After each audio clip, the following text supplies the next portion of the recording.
I'm sure you've heard the phrases ghost hunt Yes. and ghost story. Yes. But have you ever heard of a ghost tower? A ghost tower. No, I haven't. A ghost tower. Ooh. Well, there's one in London.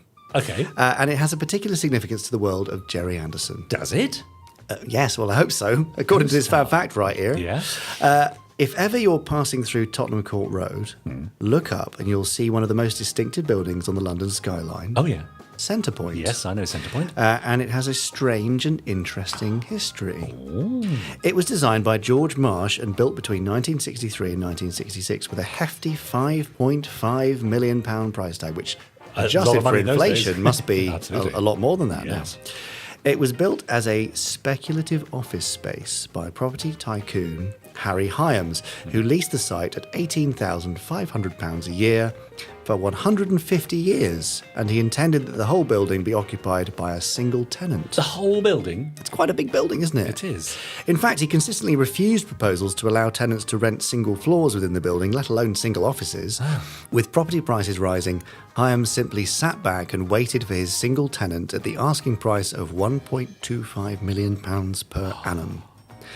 On completion, the building remained vacant for many years, leading to it being referred to as London's empty skyscraper. That's a very creative name, isn't it? Yeah, yes. At the time, skyscrapers were rare in London, and Centrepoint's prominence led to it becoming a rallying symbol for opponents. The homeless charity Centrepoint was founded in 1969 as a homeless shelter in nearby Soho, named Centrepoint in response to the building Centrepoint being seen as an affront to the homeless. Oh, I see. For being left empty to make money for the property developer. Right. In the meantime, the building's value soared from £5 million to £20 million.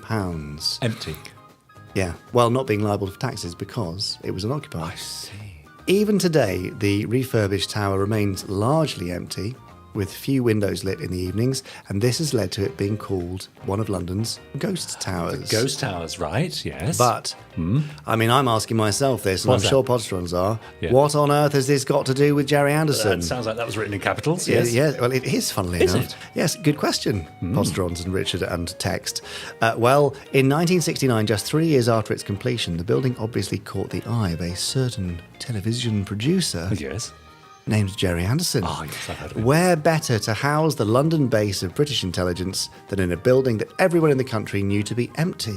Yes, Centrepoint is the location used in the last series to feature Supermarionation and live action together, the Secret Service. It was, in fact, the secret base of British intelligence. Not so secret now, is it? Oh, you've let it out. Oh, I know, Now sorry. they all know. Yeah. Oh, I see. It's interesting because it does. Did you know Centrepoint? What I it know looks like? Centrepoint. I mean, it looks like a Derek Meddings model, doesn't it? It That's does. that similar sort of construction. Ready to be... No, I'm not going to say that. No, don't say Yeah, that. no, No, okay. no, no. But you know what I mean, though. Yeah, I do know what you mean. Absolutely, yes. And of course, because of this sort of semi-switching to live action, they were forced to find kind of real life locations Yeah. for the first time. Yes.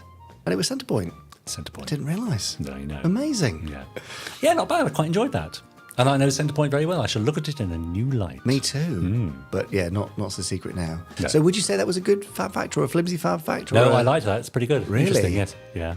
Okay. Yeah. I think we're on a bit of a roll, a bit of an upwards trajectory. Right. Which has been sadly lacking of late. Okay. So we'll see what next week has to offer.